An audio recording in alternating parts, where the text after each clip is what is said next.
আমরা 15 দিনের 20 দিনের আন্দোলনের মিডিয়া কভারেজে নেতা হই নাই। এই টিভি হারুনের ভাতের হোটেলে গিয়ে যখন অনেকে কম্প্রোমাইজ করে যখন আন্দোলন প্রত্যাহার করেছে, সরকারকে ব্যবহার করে, উপদেষ্টা পরিষদকে ব্যবহার করা হয়েছে, কিংস পার্টি গঠন করা হয়েছে। এই তরুণদেরকে নিয়ে মানুষ পরিচ্ছন্ন রাজনীতির স্বপ্ন দেখেছিল।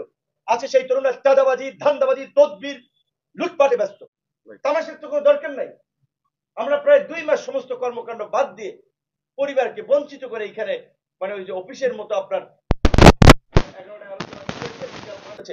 আমরা 15 দিনের 20 দিনের আন্দোলনের মিডিয়া কভারেজে নেতা হই নাই। হঠাৎ করে নেতা গজে উঠি নাই। আমাদের ধারাবাহিক গত পথের রক্ত এবং ঘাম আমাদের এই রাজপথের পিচের সাথে আমাদের মিশে গেছে।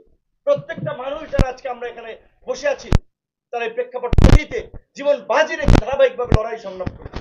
এমনকি এই টিভি হারুনের ভাতের হোটেলে গিয়ে যখন অনেকে কম্প্রোমাইজ করেছে, বাধ্য হয়ে কিংবা কম্প্রোমাইজ করে যখন আন্দোলন প্রত্যাহার করেছে, তখন আমরা 2 দফায় রিমান্ডের মধ্যে থেকে আমরা বজ্র আপনার আপনার বজ্র ধরে তুলে আমরা পরিষ্কারভাবে বলেছিলাম যে 90% ঘটনায় কিন্তু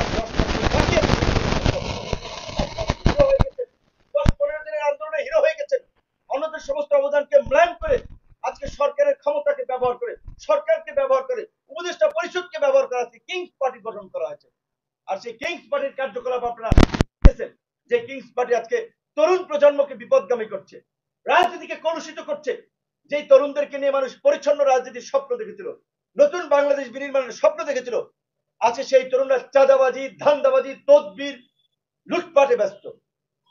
এই ইতিহাস কারা রচনা করেছে, এগুলো কারা তৈরি করেছে, তাদের বিচারও এই দেশে আগামীতে হবে। যারা এই দেশের মানুষের যে তরুণদেরকে নিয়ে স্বপ্ন ছিল, তরুণদেরকে নিয়ে আশা ছিল, সেই আশা আকাঙ্ক্ষায় যারা গুড়ে বালি দিয়েছে, সেই আশা আকাঙ্ক্ষাকে যারা ধ্বংস করেছে, তাদের বিচার হবে। আজকে তরুণ হিসেবে আমরা নিজেরা